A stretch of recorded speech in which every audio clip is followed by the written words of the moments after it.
How is Cape Town managing this situation compared to the other big cities, beg pardon, where Uber operates, like Johannesburg and Durban, where they haven't had the same type of licensing and impounding issues? Okay, look, Cape Town is very proactive. They've got an integrated public transport plan to 2032, which I've seen, and it's very proactive. In terms of the metered taxi industry, that is not really seen as public commuter transport, which is where they focus. But obviously these operating licenses fall within the ambit of the metro.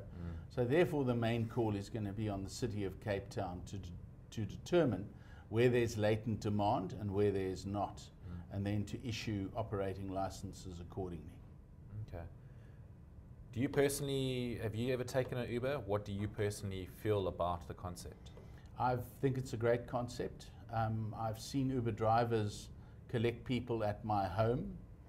I've never had to have an Uber lift, and obviously one realizes why one would need it. I don't have children at home anymore, so therefore it's not that kind of convenience which the product does offer. But I've met their senior management and we've had very constructive talks.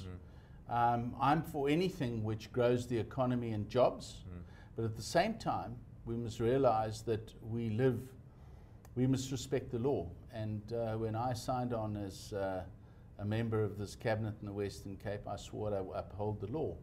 Therefore I must do my best to try and uphold that law, but to change it where it needs to be changed, to agitate for changes where things change in real life, and then we need to catch up with that. Okay.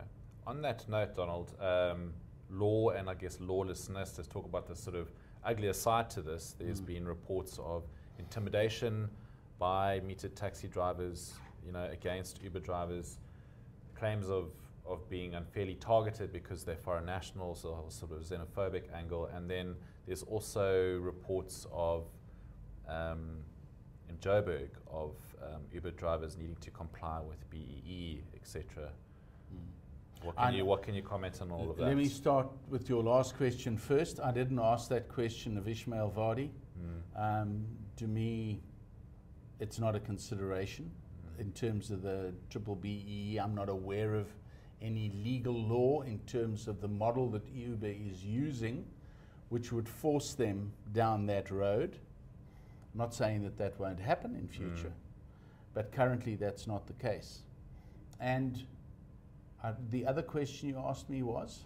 Intimidation. Intimidation. Look, anything that's violence, I do not believe that one person should trample on the rights of another one. So therefore, if it's a properly licensed service, no one has the right to intimidate and change the rights of others. And we've just seen what's happened in Mamelodi last Friday morning. And in fact, I was in touch with Ismail Vardy on that Friday morning about that violence with Patco and the taxi operators. But it seems that the One Metro, Tshwane, have now come to an accommodation this morning with the taxi fraternity. And they, I think, are also realizing that the provincial government in Gauteng is taking their policy where there needs to be rapid bus transport, and then if taxis are to be replaced on longer haul routes with larger numbers because they are more economical, then that's something for the public to decide whether they want to get into buses or whether they want to get into taxis. But we believe fundamentally in the Western Cape on choice and having that facility available for our customers to use whatever service they wish to, without preempting the outcome.